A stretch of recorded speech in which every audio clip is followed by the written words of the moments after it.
So the topic for today is, as a third talk in this Refuge series, is refuge in Buddha, Dharma, and Sangha as the external refuge. Yesterday I talked about the internal refuge, finding the Buddha, Dharma, the Sangha, what those qualities represent, and qualities within ourselves.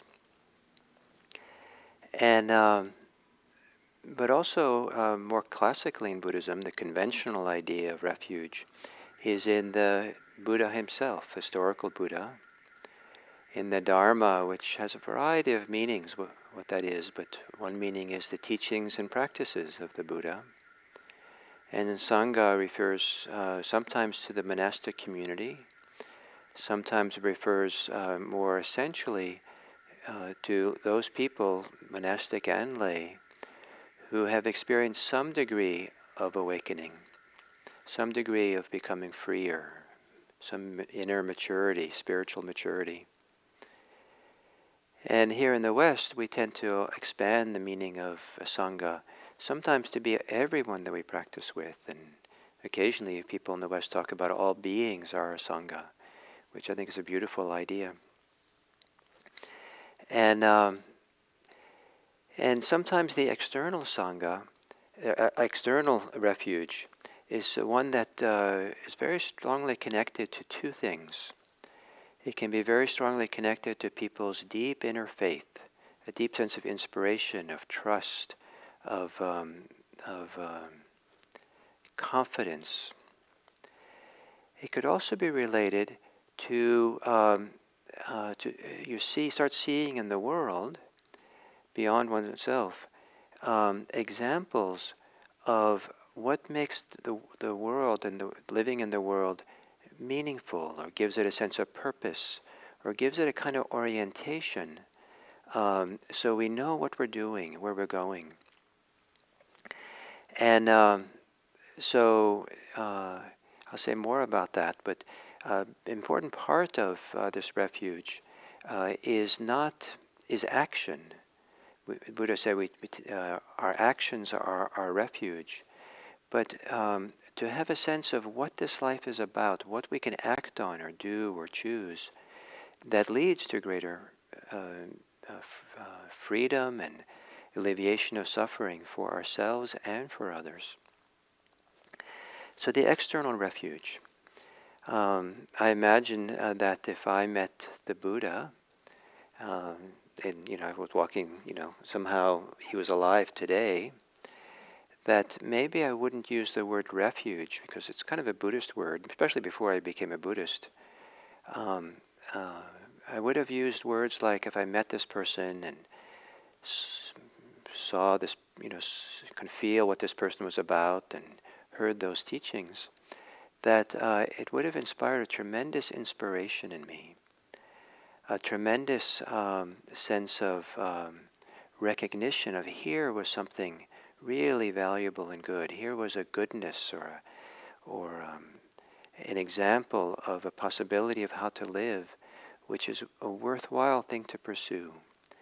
That this is a person who represents how I would like to be, or how I would like to move towards and become like this. And I might say that I had a lot of trust in this person, I had a lot of faith in this person, I was inspired by this person. I might also say that I saw that person as an example of what I could become. And in that there would be kind of a heartfeltness or a joy in seeing this possibility in someone else. And so in the ancient world, people use the language of sarana, refuge, for all those feelings that might happen when they encounter the Buddha. And the most common description in the ancient suttas for people who met the Buddha and then heard his teachings and then decided to go for refuge was this statement here. Magnificent, Master Gautama, the Buddha, the Dhamma has been made clear in many ways by Master Gautama. as though he were turning upright what has been turned upside down, setting straight, revealing what was hidden, showing the way to one who was lost, holding up a lamp in the dark for those with eyesight to see forms. We go for refuge in Master Gautama and to the Dhamma and to the monastic community. Let Master Gautama remember us as lay followers from today, having gone for refuge for life. So it's a little bit of it's repeated over and over again in the sutta, so it's a little bit of a formulaic. Someone kind of came up with this, but it's kind of inspiring, this idea that how the totality of it and the meaning, the impact it's had. In ancient India at the time of the Buddha, people were already going for refuge. Not in the Buddha, but before him. The ancient texts do talk about a triple refuge. And the triple refuge back then were three of the Brahmanical or Indic gods of the time: Indra, Prajapati, and the god of death. And somehow this idea of refuge triple refuge was already there in India. So people are already predisposed, and so that's when they came to the Buddha, that this is something that they were, were kind of, the culture set up that this is what they do. And we have no examples anywhere that the Buddha instructed people to go for refuge in the Buddha, Dharma, and the Sangha. People did it in his presence, and he assented in silence. And that's a kind of a, how to read that silence and what his relationship to all this is a little bit, interpretive, I suppose. But what we do find the Buddha emphasizing, as I've been saying these days, is the internal refuge, finding refuge in oneself and in the practice we do, in the practice of mindfulness, seeing that as a refuge. But he did, in his silent assent, allow people to go for refuge. And so I guess he approved of it. But I think that for many of us, this idea of one of the ways that refuge works for many people is that something inside of us is moved by these external refuge. Something inside recognizes the truth of it, or recognizes ourself in that. That somehow what the Buddha is, what the Dharma really is, what the Sangha is, the example of people who have practiced deeply, somehow resonates, moves, touches those things in ourselves. Sometimes we only see in the we sometimes first see in the external world a possibility for a different way of living. See it in the example of other people, or in teachings we read that really inspire us, and then we find it in ourselves. The first Buddhist book that I read was Zen Mind, Beginner's Mind by the Zen teacher Shunryu Suzuki. And it was a remarkable experience to read this book, because as I was reading it, I felt I was reading things that I knew, but didn't know that I knew. There was like this deep recognition. Oh, yes, I know this. I know this. It somehow touched some parts of me. And it was, that book then set me on the course of doing Buddhist practice. I find it inspiring to look at the statues of the Buddha, because for me the statues, the ones that are well done, represents the filling out of a possibility that I've recognized in small ways within myself. A possibility of being free, of being peaceful, of being wise, of being compassionate. And I know that I could grow in these capacities. And to me it's very meaningful to have met people and have the example of the Buddha, but I met people in my life who clearly have inspired me, that they seem to have filled out this potential in a big way, an important way. And really seeing examples of this has been, I don't think I could have practiced as much as I did without seeing them in a certain way, trusting and having faith, or without using the word refuge, having refuge in these people who showed me what's possible. Something inside of me resonated with that, touched something, or it pointed to something inside of me that it was my turn to open and grow and develop.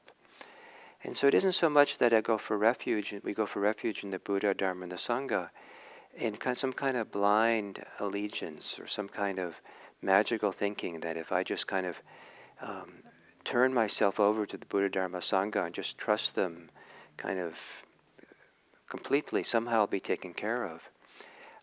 It's more like we recognize how valuable and how inspiring the Buddha, the example of the Buddha is, how inspiring the Dharma, the teachings are, and the Sangha, the other people we practice with, the other people who are maturing more than us and growing and freer than us, that this is like, again, a mirror for ourselves. This is really right. And so over and over again, the refuge is coming back here to ourselves. But there can be emotional relationship of great value, of warmth, of heartfeltness that comes in seeing it externally. And because we're human beings and we live in connectedness, we live in relationship to each other. And of course we're going to feel some kind of inspired feelings, everyone in a different way, if we feel and see around us in the world what we feel inside. And so for some people, it's just the abstract possibility of freedom is inspiring. But at some point as we practice, the idea is to begin to really recognize something that's here for us, in our experience. And then, taking our peace, taking our refuge we have, then it's possible to begin gazing upon the world in a new way. And gazing upon the world and seeing there's refuge in the world. Seeing that there's much more goodness in the world than it's possible to see if we see the world through our hate or our greed or our fear and these kinds of things. Generally, for all the horrible things people do to each other, there are more people who are trying to make a difference. And I think the current protests we see that are so inspiring around the country is that they're responding to brutality, that it's horrific to see. But there are many, many more people who are coming forth to protest the brutality than are the people who are being brutal. To take refuge in all this goodness, all this courage, and all this, that there is refuge in the world. There is possibility to see the world in a new way.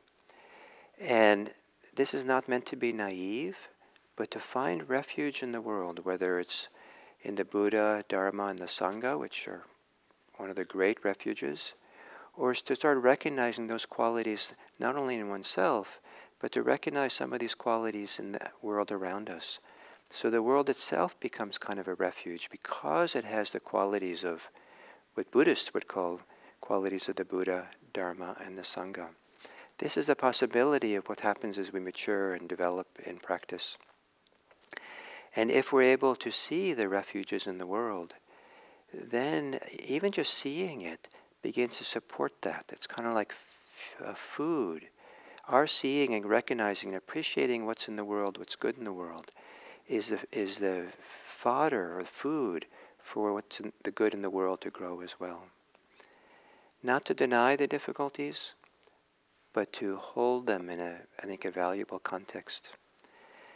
So I hope that for those of you who do have a strong, heartfelt connection to the external refuges, Buddha, Dharma, the Sangha, that you continue to do so, but you really remember that that external refuge is really not only pointing to ourselves inside, but also pointing that the inside and outside don't have to be so separated, so that there is a continuity, there is an oozing out, there is a intermingling of the inner refuge and the outer refuge. And that meeting and connection of the two, I would like for today to represent with the hands coming down and then bowing in refuge, out of refuge, with refuge, for the welfare and happiness of all beings. May we all discover our close, intimate, caring connection with each other and live in a world where we appreciate the mutual care and support that we can give each other. May all beings be free. May all beings know that they're cared for, respected, valued, and appreciated for their depth of their beauty and great value as human beings. Thank you.